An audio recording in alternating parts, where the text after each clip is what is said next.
बिस्मिल्लाहिर्रहमानिर्रहीम। अस्सलाम वालेकुम नाज़रीन। इस वक्त थोड़ी देर पहले हम डी चौक पहुँचे। रात गए भी वहाँ पे, हमने देखा कि क्या सूरत हाल है। अभी थोड़ी देर पहले भी वहाँ पे क्या सूरत हाल है, और थोड़ी देर बाद भी हम दोबारा से आपको दिखाएंगे लाइव मनाज़र वहाँ के कि लॉन्ग मार्च फ़िलहाल डी चौक में क्या सूरत हाल है। क्योंकि उससे पहले हमने देखा कि आपने देखा होगा कि जो PTI है उसने बाकायदा तौर पर इजाज़त जो तलब की थी वो कश्मीर हाईवे यानी जो जिसको अब श्रीनगर हाईवे कहते हैं उसकी इजाज़त तलब की थी। लेकिन कल के बाद जिस तरीके से घरों पर छापे हुए और आज लाहौर में भी कुछ गिरफ़्तारियाँ हुई, तहरीक इंसाफ के कुछ रहनुमाओं को वहाँ पर गिरफ़्तार भी किया गया, दफ़ा 144 नाफज कर दी गई, मोटरवे बंद कर दी गई, लाहौर में पंजाब में रेंजर भी तलब कर ली गई। तो इसके बाद हमने देखा कि फिर PTI के जो चेयरमैन हैं इमरान खान, उन्होंने कहा जी कि मैं अब हम श्रीनगर नहीं, हम डी चौक में पहुँचेंगे। उसके बाद हमने देखा कि एक तो डी चौक को पहले ही सील कर दिया गया था। जो इस्लामाबाद ट्रैवल करने वाले लोग हैं, आज तो बहुत से मामलात देखने में नज़र आए। सबसे अहम इस वक्त ख़बर जो है कि सुप्रीम कोर्ट ने बाकायदा तौर पर सुप्रीम कोर्ट में क्योंकि मौजूद थी, दरख्वास्त मौजूद थी, उस पर आज अटार्नी जनरल को बुलाया गया। फिर उसके बाद उनसे पूछा गया कि हुकूमत का मौक़िफ़ बताएं, हुकूमत से जो भी है मशवरा कर लें, ये हो क्या रहा है मुल्क में। पूरे तालीमी इदारे बंद कर दिए गए, मोटरवे और ये रुकावटें और ये जो जिस तरीके से तशद्दुद और ये चीज़ें चल रही हैं और लोगों के घरों में छापे मारे जा रहे हैं, तो ये आइन की जो बुनियादी ज़रूरियात हैं और उसमें अगर हम देखें तो इस हवाले से जो है वो कोई अहम फ़ैसला जो है वो करना होगा हुकूमत को। उस पर जो है वो अटार्नी जनरल ने अभी कुछ वक्त मांगा है। उन्होंने कहा जी कि मैं बात कर लेता हूँ। लेकिन दूसरी तरफ ये भी कहा जा रहा है कि आसिफ ज़रदारी साहब, क्योंकि वो ये तमाम तर स्टेज सजा कर इस्लामाबाद में ख़ुद वो कराची पहुँच गए हैं और बड़ी स्क्रीन पर वो मैच देखेंगे। लेकिन दूसरी तरफ पीपल्स पार्टी, आपने देखा होगा वो शीरी मज़ारी का मामला हो या वो जस्टिस नासरा का मामला हो, यानी वो अल्लामा इकबाल का घर है वहाँ पर जो सूरत हाल आई। फिर इसी तरह एक आर्मी के रिटायर्ड मेजर हैं, उनकी मुबैना तौर पर वाइफ और बच्ची के मामला बताया जा रहा है। इस तरह का बाकी जो दीगर लोगों के घरों में रेड किए गए, उस पर हमने देखा कि इवन ख्वाजा आसिफ ने भी बड़े रिमार्क्स दिए हैं। उन्होंने कहा कि इस तरह का मामला नहीं होना चाहिए। तो एक तो ये कहा जा रहा है कि ये आज का दिन और कल का दिन ये राना सनाउल्लाह के लिए भी बड़ा अहम दिन होगा कि वो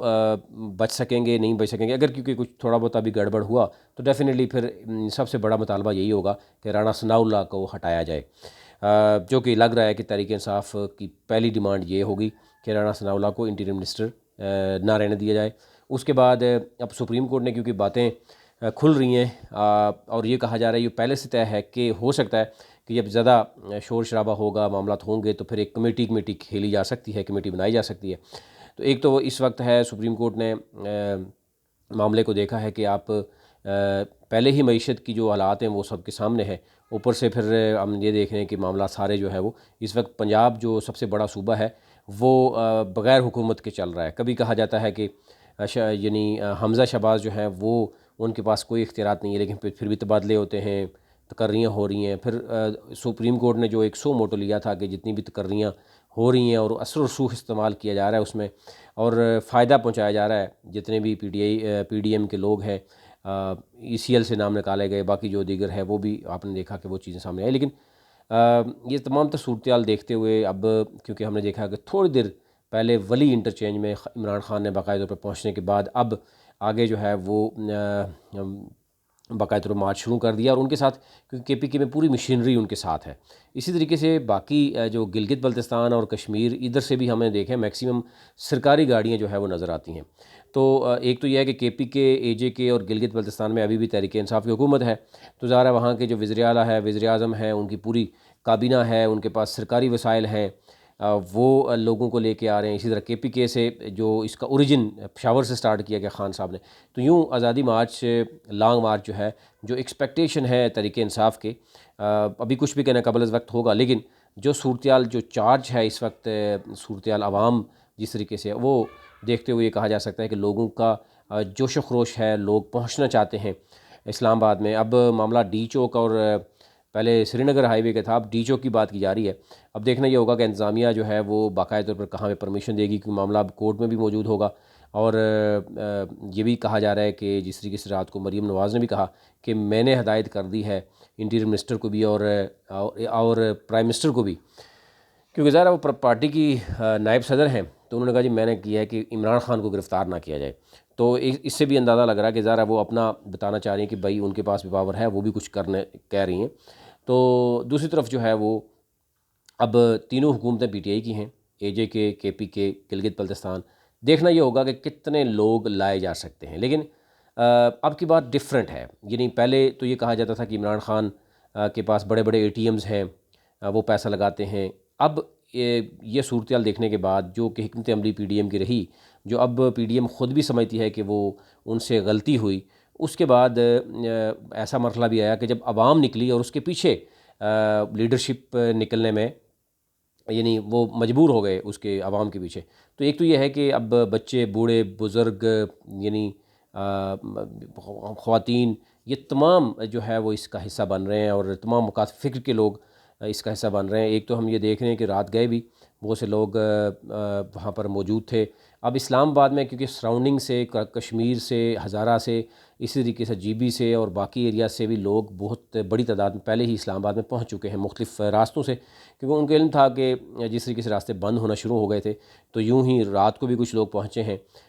जब से इमरान खान ने कॉल दी है। लेकिन अब क्योंकि हज़ारा और पूरा केपीके है वो स्वाबी, यानी इसके वली इंटरचेंज से आगे आएंगे और उसमें इमरान खान कंटेनर मौजूद हैं, सारी मशीनरी उनके पास है, उनके लिए कंटेनर्स हटाने कोई ऐसा इशू नहीं है। और ये भी कहा जा रहा है कि उनके पास जो है वो उनके साथ, क्योंकि ज़ाहिर है जितने भी आप जानते हैं कि उनके साथ वज़रा हैं, वज़ीर आला हैं और इस तरह की बड़ी एक पूरी उनकी काबीना है और केपीके में उनकी पूरी हुकूमत है, दूसरी दफ़ा हुकूमत है। तो अब ज़ाहिर है उनके साथ भी सरकारी एहलकार हैं, उनके प्रोटोकॉल में पुलिस है, तो ये तसादम का ख़तरा जो बताया जा रहा है, अब देखना ये होगा कि कहीं केपीके और पंजाब गवर्नमेंट आमने सामने ना हो, ये भी इसमें बातें हो रही हैं। तो लेकिन क्योंकि अटक में बहुत सी रुकावटें खड़ी की गई हैं, इसी तरह आप जीटी रोड की बात करें लाहौर में, फिर उसके बाद गुजरांवाला समेत आगे जो है अटक में भी, जिला में भी, मोटरवे के मुख्तलिफ एरियाज़ में भी रुकावटें खड़ी की गई हैं। लेकिन अब कहा जा रहा है कि जो इमरान खान नज़दीक इस्लामाबाद पहुँचता जाएगा और यूँ वहाँ पर लोग इकट्ठे होते जा रहे हैं, इकट्ठे होते जाएंगे लोग, और डेफिनेटली उनके लिए फिर रुकावटें दूर करना, या हुकूमत शायद उस वक्त तक हिकमत अमली चेंज कर ले और इनको आसानी से जो है वो आने दी जाए। लेकिन आज एक्सपेक्टेशन यही है कि जब इस्लामाबाद में पहुँचेंगे तो तकरीबन मगरब के वक्त शायद खान पहुँच सकेंगे। 5-6 बजे से मतलब अमूमन वक्त दिया जा रहा है, लेकिन 6-7 भी बज सकते हैं, क्योंकि वो आएंगे और रास्ते में उनकी जो हिकमत अमली है कि बार बार रुका जाए, वहाँ पर जो है वो मीडिया के साथ बात की जाए, और ताकि लोगों को वक्त मिले, हुकूमत भी समझ सके, लोगों को जो है वो मोटिवेशन मिले, ताकि जो लोग फंसे हुए हैं या जिनको गिरफ़्तार कर लिया गया उसकी वजह से बहुत से लोग मायूस ना हो जाएं। तो यूँ कोशिश होगी कि केपीके के अंदर रहते हुए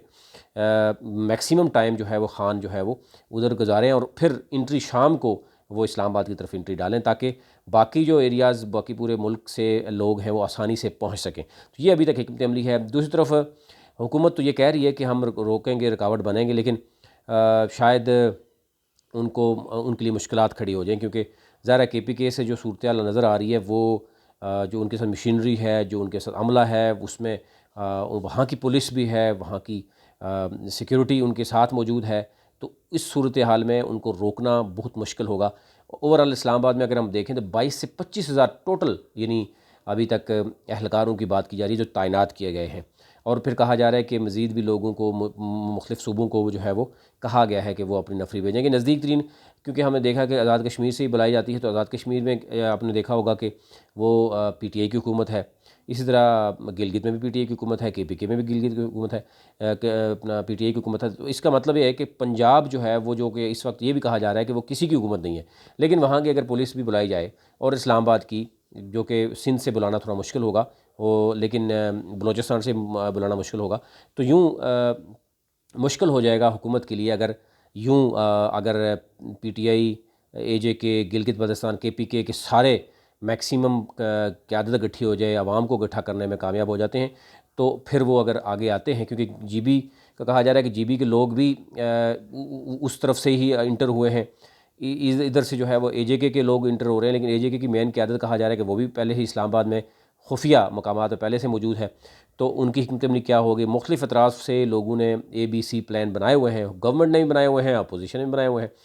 तो यूँ कहा जा रहा है कि इसमें सबसे बेहतर यही होगा कि इलेक्शन अगर उसकी कोई तारीख़ दे दी जाए, या अगर कमेटी खेलना जैसे कि होता है हमारे यहाँ बहुत से मामलात में, तो फिर यूँ जल्दी जो है ना वो काम ख़त्म हो सकता है। लेकिन ख़ान का पहला ऑब्जेक्टिव यह है कि वो एक बड़ा मैसिव क्राउड शो कर सकें।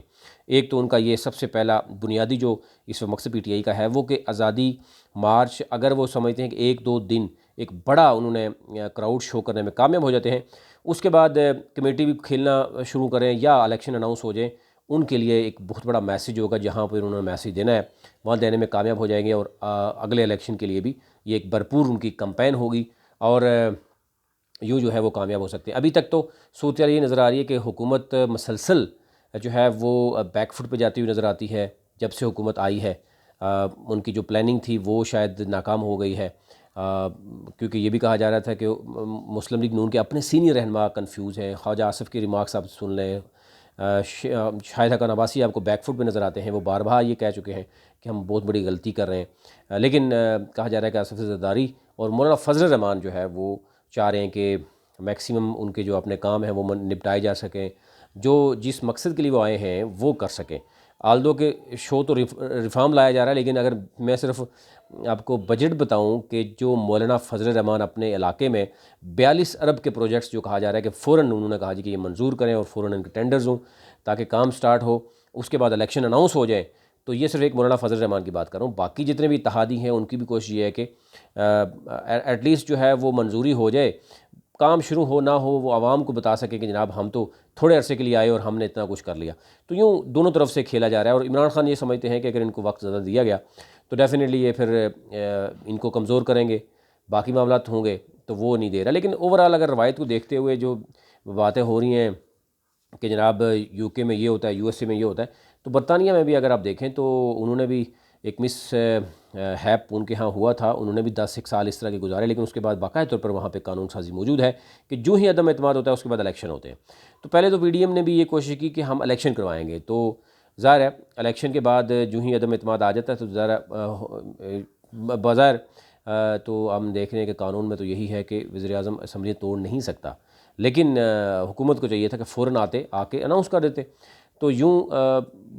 देखने के बाद कुछ वक्त देने के बाद कहा जा रहा है कि ये सोचा गया, और इमरान खान ने भी कुछ लोगों से रास्ते बंद कर दिए हैं, जिसकी वजह से अब एक